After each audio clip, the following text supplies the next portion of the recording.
Nós temos tido uma sequência de leituras nas terças-feiras, onde nós temos falado sobre alguns personagens da história de Israel. Os adolescentes e as crianças sobem para a sua classe neste momento.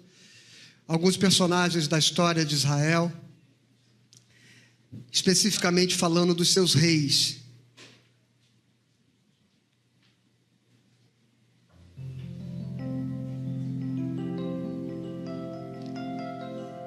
E hoje nós vamos falar de um período que antecede o período dos reis, o período dos juízes, de um personagem chamado Jefté. Uma interessante história de um homem que por um momento foi chamado para ser juiz, ou seja, quem era o juiz? O juiz era um líder de ocasião, ele era um líder numa determinada região, por um determinado momento, às vezes para um determinado evento. Eles não eram como os reis que governavam todo o povo ou toda a terra, mas eles tinham uma ação, como eu disse, temporal, regional e às vezes ocasional. E Jefté era um desses homens que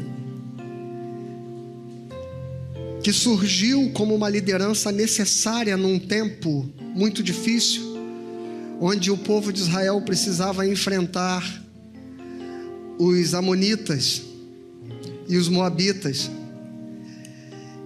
E é no capítulo 11 do livro de Juízes que começa a nossa leitura nesta manhã.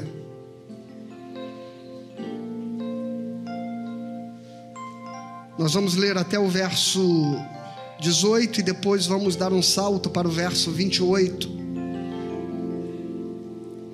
Jefté, o gileadita, era homem valente, porém filho de uma prostituta. O pai dele se chamava Gileade. Gileade também teve filhos de sua esposa. Esses filhos cresceram e expulsaram Jefté, dizendo: você não herdará nada na casa de nosso pai, porque você é filho de outra mulher. Então Jefté fugiu da presença de seus irmãos e foi morar na terra de Tobi. Ali alguns homens sem valor se ajuntaram a ele e o seguiram. Passado algum tempo, os filhos de Amon entraram em guerra contra Israel. E quando os filhos de Amon atacaram os anciãos de Gileade, foram buscar Jefté na terra de Tobi e disseram a Jefté: venha ser nosso chefe para podermos lutar contra os filhos de Amon. Porém Jefté disse aos anciãos de Gileade: vocês não são aqueles que me odiaram e me expulsaram da casa de meu pai? Por que vêm a mim agora quando estão em aperto? Os anciãos de Gileade responderam a Jefté: é por isso que agora estamos voltando a você. Venha conosco e lute contra os filhos de Amon, seja o nosso chefe sobre todos os moradores de Gileade. E então Jefté perguntou aos anciãos de Gileade: se vocês me fizerem voltar para combater os filhos de Amon e o Senhor os entregar nas minhas mãos, então eu serei chefe de vocês? E os anciãos de Gileade responderam: o Senhor é nossa testemunha que faremos como você diz. Então Jefté foi com os anciãos de Gileade e o povo o pôs por cabeça e chefe sobre si. E Jefté proferiu todas as suas palavras diante do Senhor em Mispa. Jefté enviou mensageiros ao rei dos filhos de Amon, dizendo: o que você tem contra mim para vir e atacar a minha terra? O rei dos filhos de Amon respondeu aos mensageiros de Jefté: é porque quando Israel saiu do Egito, tomou a minha terra desde Arnon até o Jaboque, até o Jordão. Devolva-me agora essa terra pacificamente. Porém Jefté tornou a enviar mensageiros ao rei dos filhos de Amon, dizendo: assim diz Jefté: Israel não tomou nem a terra dos moabitas, nem a terra dos filhos de Amon. Porque quando Israel saiu do Egito, andou pelo deserto até o Mar Vermelho e chegou a Cádiz. E então Israel enviou mensageiros ao rei dos Edomitas, dizendo: peço que você me deixe passar pela sua terra. Porém o rei dos Edomitas não lhe deu ouvidos. Israel mandou pedir a mesma coisa ao rei dos Moabitas, mas ele também não quis atender. E assim Israel ficou em Cádiz, e depois andou pelo deserto e rodeou a terra dos Edomitas e a terra dos Moabitas, e chegou a leste da terra destes, e acampou do outro lado de Arnon. Não entrou no território dos Moabitas, porque o Arnon é fronteira deles. Vamos ao 28 agora. Porém o rei dos filhos de Amon não deu ouvidos à mensagem que Jefté lhe havia mandado. Então o Espírito do Senhor veio sobre Jefté, e ele atravessou Gileade e Manassés, e passando por Mispa de Gileade, foi até os filhos de Amon. Jefté fez um voto ao Senhor, dizendo: se de fato entregares os filhos de Amon nas minhas mãos, quem primeiro sair da porta da minha casa para se encontrar comigo quando eu voltar vitorioso sobre os filhos de Amon, esse será do Senhor, e eu o oferecerei em holocausto. E assim Jefté foi de encontro aos filhos de Amon para lutar contra eles, e o Senhor os entregou nas mãos de Jefté. Ele os derrotou desde Aroer até as proximidades de Minite, 20 cidades ao todo, e até Abel-Queramim. Foi uma grande derrota para os filhos de Amon, que assim foram subjugados pelos filhos de Israel. Senhor, eu te peço que o Senhor fale conosco pela tua palavra nesta manhã aos nossos corações, e ministre sobre a nossa vida conforme o teu querer e conforme a tua vontade, em nome de Jesus, amém. Jefté é um modelo de todos nós. Nós não éramos povo, nós éramos aqueles que estavam fora da herança. Nós não éramos filhos de Abraão, portanto nós não tínhamos parte na promessa. Nós fomos chamados durante muito tempo na história de gentios, às vezes de cães, às vezes de pedras, porque era deste modo que o povo de Israel, os filhos legítimos, enxergavam aqueles que não tinham direito à sua herança, por não serem filhos legítimos de seu pai. Jefté era aquele cujos irmãos rejeitaram e o expulsaram, porque disseram: você não terá parte nesta herança. Mas desde o Velho Testamento, quando nós estávamos longe desta herança, Jesus, ele diz: lembrem que havia muitas viúvas em Israel no tempo de Elias, mas ele não foi a nenhuma delas, senão a uma viúva de Sarepta, que era gentia, estrangeira.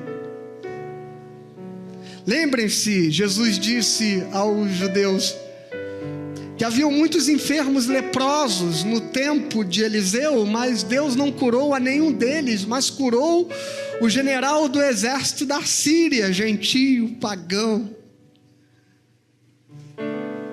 Porque questionavam a Jesus o fato dele estar caminhando pelas regiões de Tiro e de Sidom, e de estar falando com os samaritanos, e de estar ministrando e abençoando uma gente que em tese não deveria ter parte no projeto do Messias.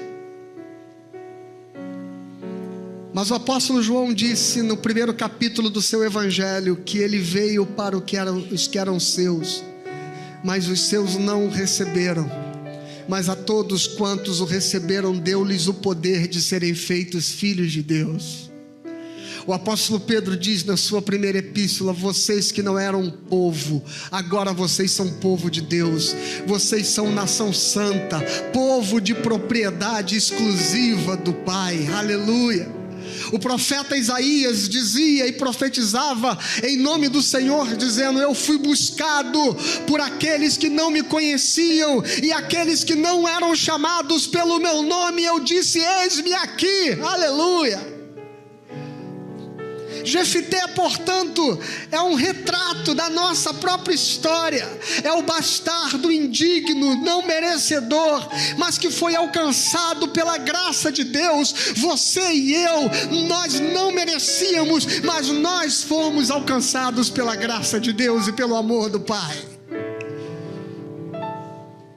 Ele nos amou incondicionalmente.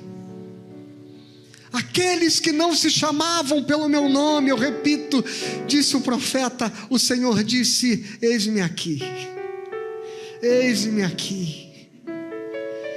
Nesta manhã, por mais não merecedor que você se compreenda, se entenda ou se perceba, o Senhor está dizendo a você: eis-me aqui.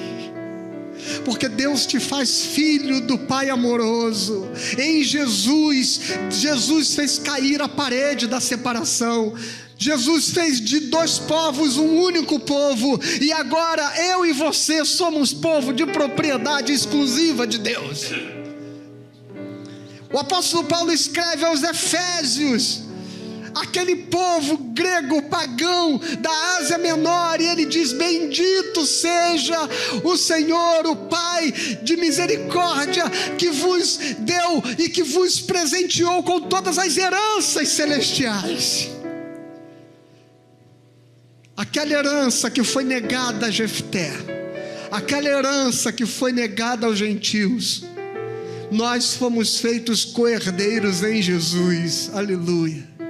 Aquela herança que nós perdemos o direito, ela nos foi dada na cruz, porque Jesus foi aquele que abriu mão de si para que nós tivéssemos acesso ao Pai. E veja como começa a história de Jefté. O texto diz: Jefté, o gileadita, era homem valente. É assim que começa a história. Jefté, o gileadita, era homem valente. Porém,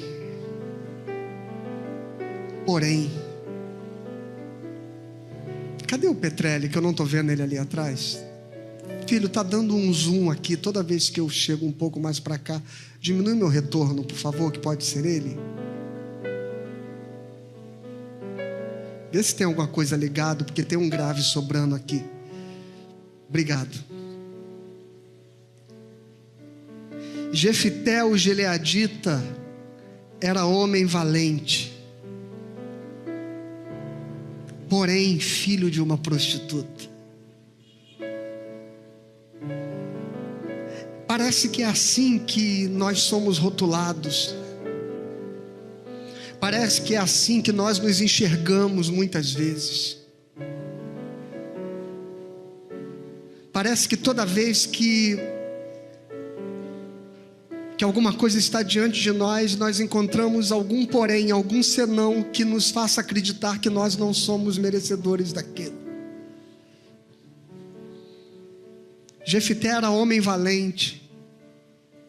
Quantas outras características nós poderíamos elencar? Quantas outras qualidades nós poderíamos falar a respeito de você?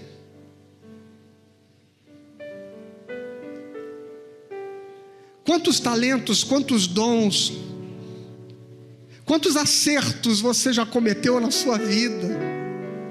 Quantas coisas boas você já realizou? Quão importante você já foi em algum momento na vida de alguém, na história de alguém? Quantas coisas legais já aconteceram, mas existe sempre um porém, e parece que este porém, ele se sobrepõe a todas as outras coisas. Jefté era homem valente, porém, mas como porém? Não bastava que ele fosse um homem valente, um homem íntegro, um homem digno.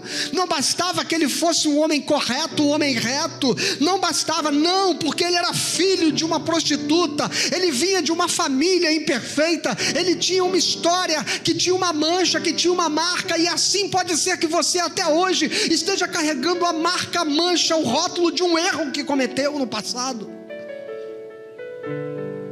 carregando o peso da história de uma família. onde você nasceu. Jefité era homem valente, mas isso não bastava, porque ele era filho de uma prostituta.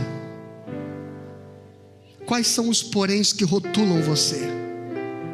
Quais são os poréns que te limitam?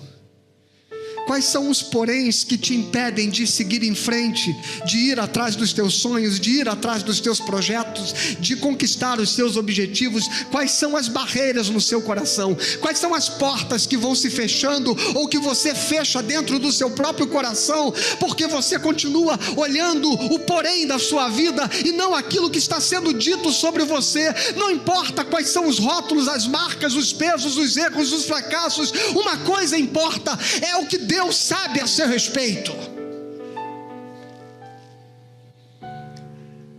É o projeto e o plano que Deus tem na sua vida.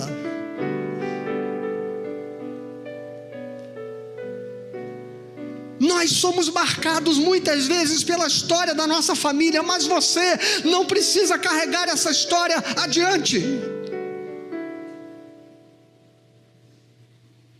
Jefité não pode ser qualificado por ser filho da prostituta.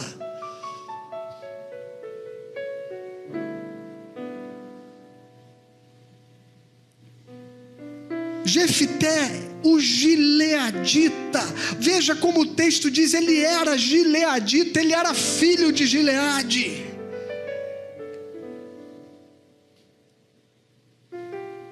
Porém, de uma outra mulher, como os irmãos dele diziam. Meu irmão, deixa eu dizer uma coisa a você. Se a Bíblia diz que você é filho de Deus, se a Bíblia diz que você é filho do Deus Altíssimo em Jesus Cristo, não interessa quais são os poréns da sua vida. Não interessa quais são os poréns da sua história. Não interessa qual é a herança que você traz do seu pai, da sua mãe. Não interessa. Tem gente por aí dizendo que você carrega maldições que precisam ser quebradas, mas eu tenho uma boa notícia para você. Na cruz, Jesus se fez maldição por nós, portanto, toda maldição está rompida na cruz. Na cruz, o teu passado foi sepultado, morto, para que você pudesse ressuscitar em Cristo como nova criatura. E aquele que está em Cristo é nova criatura. As coisas velhas já passaram, e eis que tudo se fez novo.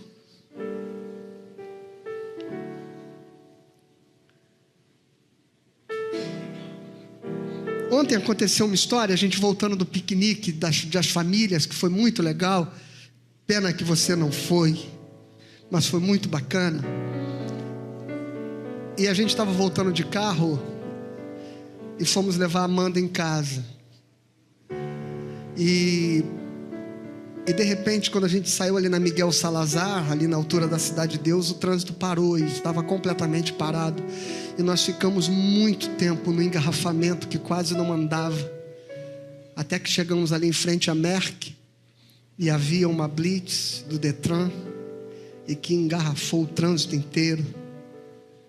Mas antes que nós chegássemos ali, enquanto a gente estava parado naquele trânsito, na hora do almoço, Amanda, ela falou assim: ai, desculpa, gente. Margarete respondeu a ela: você não tem controle sobre o que está acontecendo aqui.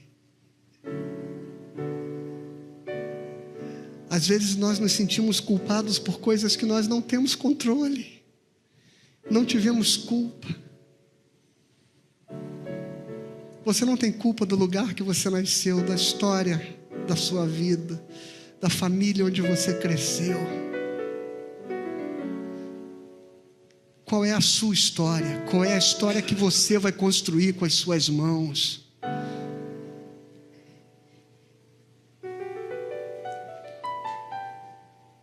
Você pode negar este rótulo que te colocaram. Você pode negar e romper com este peso que você carrega, ou você pode conformar-se com isso, resignar-se nisso e se esconder atrás destas desculpas para aceitar que a sua vida, ela não vai alcançar os seus objetivos, porque tem um porém. Mas veja o que diz o verso 3. Então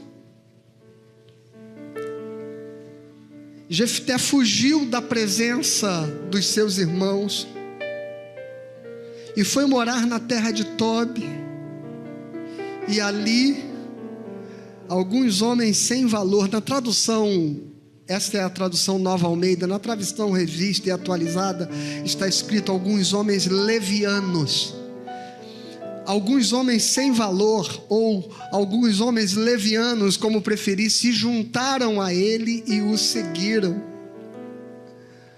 Sabe o que eu aprendo com a história de Jefté, meu irmão? As nossas fraquezas nos aproximam e nos aglutinam e nos fortalecem. As nossas virtudes muitas vezes nos afastam. Pessoas que são muito melhores do que nós nos constrangem a ficar perto delas. Pessoas que são tão perfeitas, às vezes nem aceitam a nossa presença perto delas. Pessoas que se julgam tão melhores, tão acima, não querem se misturar. Mas pessoas que se sabem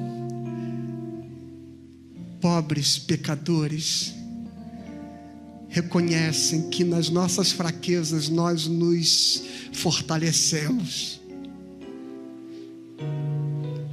Ontem à noite eu pensava sobre isso. Curiosamente eu estava passando algumas coisas no YouTube e vi um vídeo. Irmãos, olha que coisa mais sem noção eu resolvi assistir ontem à noite.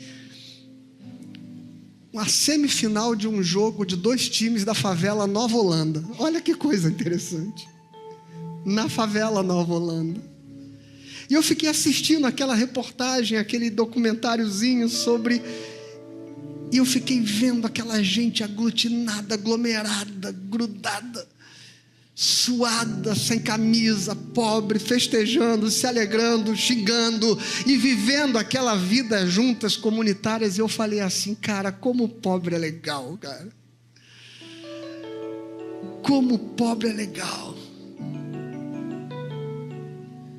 O condomínio onde eu moro tem alguém que por alguma dificuldade financeira, algum momento que está passando na vida, não conseguiu arcar com os custos de condomínio, coisas desse tipo.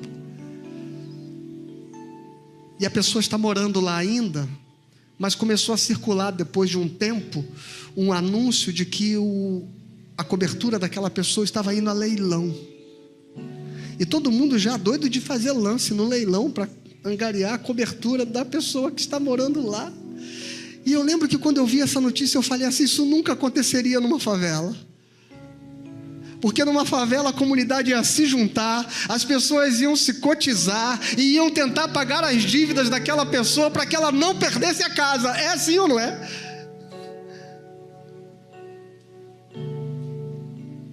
Porque os simples se reconhecem. Os frágeis entendem que a sua força está na unidade. Quando Davi estava sendo perseguido por Saul, ele também viveu uma experiência dessa. E ele fugiu de Gade e foi para a caverna de Adulão. E o texto diz que homens devedores, homens que estavam marginalizados da sociedade, se juntaram com Davi e se tornaram o grande exército do rei Davi. Homens que se identificaram como pessoas perseguidas, como pessoas indignas, não merecedoras, não aceitas no senso comum da sociedade, mas se identificaram com aquele homem marginalizado que estava escondido numa caverna na montanha. Aqueles homens se identificaram também com Jefté e se aglutinaram com ele. E de repente os homens de Gileade perceberam que haviam mais soldados e guerreiros com Jefté do que para guardar Gileade. forte e foram a Jefité, porque agora aquele que era fraco, aquele que era o filho da prostituta, aquele que era leviano, aquele que era indigno, aquele que era não merecedor, agora ele está forte, fortalecido, mas não sozinho, fortalecido porque Deus reuniu com eles homens levianos como ele. Eu louvo ao Senhor pela igreja, porque a igreja não é um lugar de gente santa, de gente perfeita, de gente forte, de gente que se ufana das suas qualidades e virtudes. A igreja é um lugar de pessoas que reconhecem as suas fraquezas. Eu não estou aqui pelas minhas virtudes, eu estou aqui pelos meus pecados, e eu preciso de você por causa das minhas fraquezas, e nós precisamos uns dos outros, e as portas do inferno não prevalecem contra a igreja. Aleluia. Porque nas nossas fragilidades nós nos fortalecemos, nos unimos. Não viva sozinho, não ande sozinho, não esteja sozinho, não esconda suas dores, não esconda as suas fraquezas, não esconde as suas derrotas, não esconda os seus medos, não esconda os seus fracassos. Você está num lugar onde você pode ser frágil, porque este não é um lugar de gente forte, este é um lugar de gente fraca que crê num Deus que é forte e poderoso. No Evangelho de Lucas, capítulo 5, versículo 29, o texto diz: então lhe ofereceu Levi um grande banquete em sua casa, e numerosos publicanos, publicano era a raça mais desprezível daquela sociedade, estavam com eles à mesa. Os fariseus e seus escribas, os religiosos, os santos de ocasião, murmuravam contra os discípulos de Jesus, perguntando: por que comeis e bebeis com os publicanos e pecadores? E respondeu-lhe Jesus no verso 31: porque os sãos não precisam de médico, e sim os doentes. Eu não vim chamar os justos, e sim pecadores ao arrependimento. Não me constrange quando as pessoas dizem que quem precisa da igreja, quem precisa da religião, é gente fraca que não consegue sozinha dar conta da sua vida. Isso não me constrange, eu digo, é a absoluta verdade. Quem precisa do aconchego, dos cuidados de Jesus Cristo, não são aqueles que se julgam sãos, mas são exatamente aqueles que reconhecem as suas fragilidades. Não pense que me ofende quando você diz que eu estou aqui por causa das minhas fraquezas, porque é exatamente por isso que eu estou aqui. Qual o tamanho da sua dívida?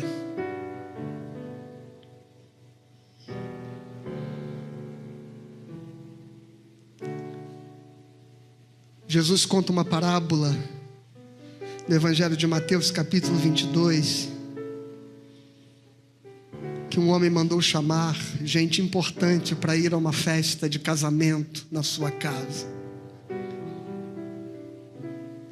Mas eles acharam que não precisavam estar lá. E então o Senhor disse que aqueles candidatos não eram dignos, e mandou os seus servos para as encruzilhadas dos caminhos e disse: convidai para as bodas tantos quantos vocês encontraram. E saindo aqueles servos pelas estradas, reuniram todos os que encontraram, maus e bons, e a sala do banquete ficou repleta de convidados. Que bom que o reino de Deus não seleciona só gente boa. Que bom que o reino de Deus seleciona gente como eu. Porque se este lugar fosse lugar para gente boa, eu não teria lugar na mesa do Cordeiro de Deus. Mas que bom que o nosso Senhor se senta com pecadores e publicanos. Que bom que aqueles que se julgam tão santos são esses que não são achados dignos, mas aqueles que são miseráveis pecadores, são esses os que são convidados à mesa. Saiba que você é bem-vindo aqui. Saiba que você é bem-vindo aqui. E que você não precisa ser perfeito ou perfeita. Amém? O problema, irmãos, é que a nossa consciência não consegue quebrar essa lógica do mérito. A nossa consciência não consegue abrir mão desse sentimento de dívida. E no versículo 29, o texto de Juízes diz que o Espírito do Senhor veio sobre Jefté. Ele atravessou Gileade e Manassés, e passando por Mispa de Gileade, foi até os filhos de Amon, e Jefté fez um voto ao Senhor. Antes de ler o voto, deixa eu dizer uma coisa. A Bíblia diz o seguinte: é melhor que não votes. É melhor não votar. Eu lembro que uma vez eu estava assistindo um programa do Padre Fábio de Mello, e uma pessoa escreveu uma carta para ele dizendo o seguinte: Padre, minha mãe fez uma promessa que se ela recebesse tal graça, eu teria que fazer tal coisa. A mãe fez a promessa para a filha cumprir. Engraçado isso. E agora eu estou sendo obrigado a cumprir a promessa que a minha mãe fez. Eu não tenho nada a ver com isso. O que o senhor pensa, padre, sobre pagar promessas? Eu achei aquela resposta brilhante. O Fábio de Mello disse: minha filha. E ele repetiu exatamente esta frase: a Bíblia diz que é melhor não fazer promessas, mas se fizer, elas têm que ser pagas. E ele disse assim: sabe quando a gente vive à base de promessas? Quando a gente é criança. Quando a gente é criança, que a gente é persuadido por barganhas, sabe? Se for bem comportado, ganha uma bicicleta no Natal. Se passar de ano, ganha um presente bom. Se não for para recuperação, não ganha um presente. Estas são coisas da infância espiritual. Estas são práticas quando nós somos meninos na fé. Porque gente madura que anda com Deus não vive fazendo barganha com Deus. Não vive prometendo coisas em troca do que quer que seja. Ah, Senhor, se o Senhor me der isso, eu prometo que eu vou trazer meu dízimo dobrado. Quem tem maturidade espiritual entende que relacionamento com Deus não passa por barganha.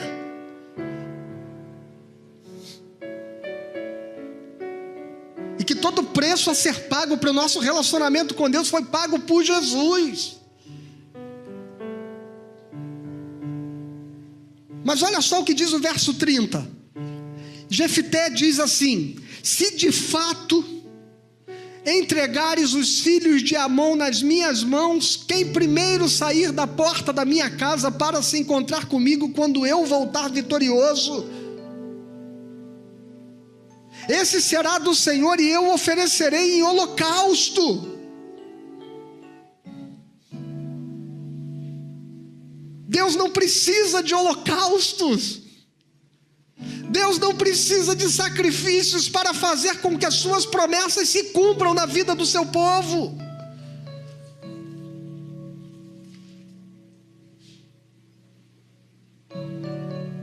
Deus não precisa, meu irmão e minha irmã.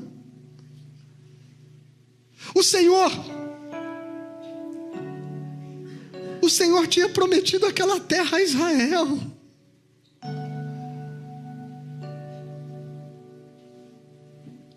fazia parte de um pacto, fazia parte de uma aliança. E agora Jefté está dizendo: se o Senhor me der, eu vou te dar um holocausto, um sacrifício. A primeira pessoa que sair na porta da cidade, eu vou te oferecer. Só que ele achou que fosse ser a filha do padeiro, a filha do açougueiro, a filha de alguém. Só que foi a filha dele.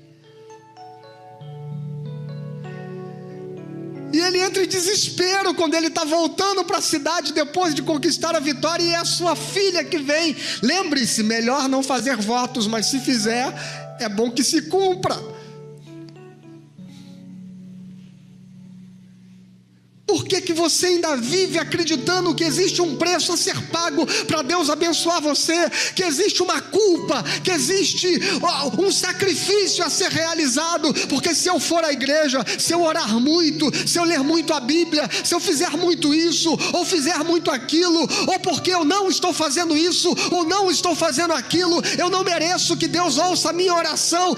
Para com esta lógica, quebra isso no seu pensamento, porque o Senhor não se agrada em sacrifícios.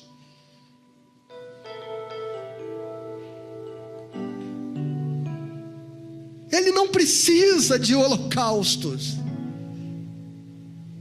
ele não precisa de sacrifícios.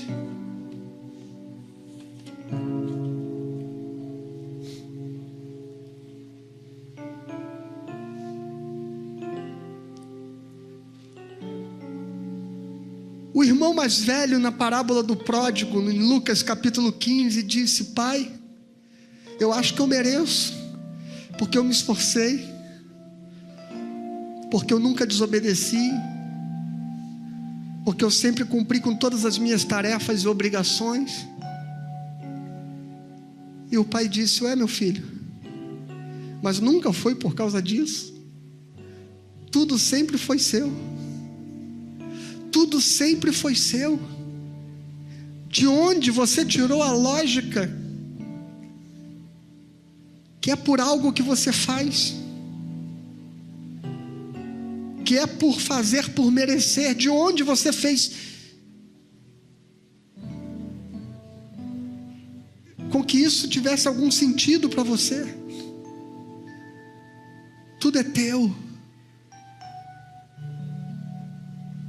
A promessa de Deus é para a sua vida, a graça de Deus é para a sua vida, os planos de Deus para você, eles vão se realizar, e a única coisa que você precisa é acreditar na primeira frase da história da sua vida. A primeira frase da história de Jefté é: Jefté era gileadita, ponto. Eu não quero saber filho de quem, de que família, de que origem, de que história, de que passado, que erros ele cometeu. Jefté era gileadita. A primeira frase da história da sua vida é que você é filho de Deus. Antes que tu te formasses no ventre da tua mãe, eu te conheci, diz o Senhor.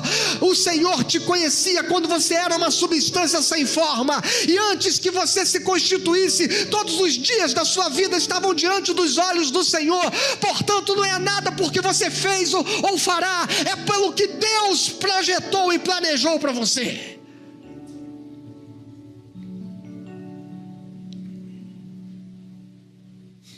Não, os sonhos de Deus não vão se cumprir na sua vida. Sabe por quê? Porque Deus não é sonhador. Deus tem planos e Deus tem decretos, e Ele estabelece os seus decretos, e quando Ele determina, ninguém pode impedir. E Jefté oferece um sacrifício tolo, um holocausto tolo, uma oferta tola, porque ele acredita que ele tem que pagar um preço para merecer aquilo que já lhe pertencia.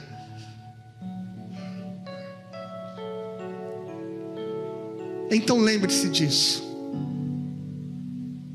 Não deixe, primeira coisa, que nenhum rótulo,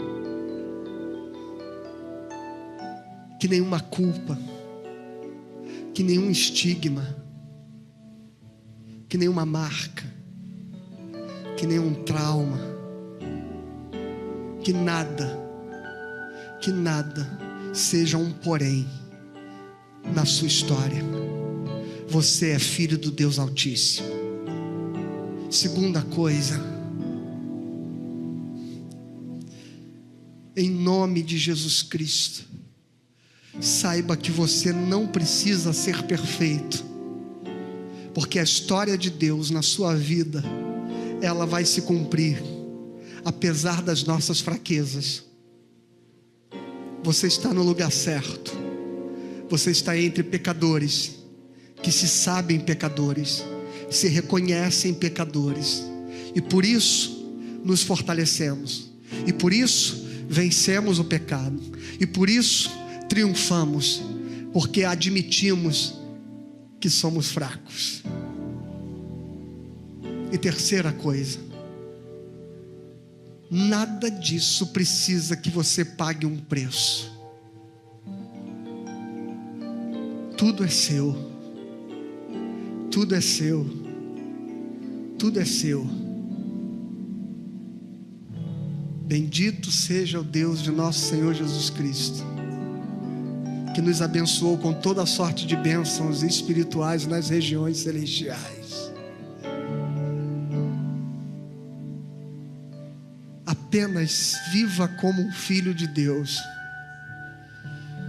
e olhe para o futuro, que não carrega nenhuma marca e nenhum rótulo do teu passado.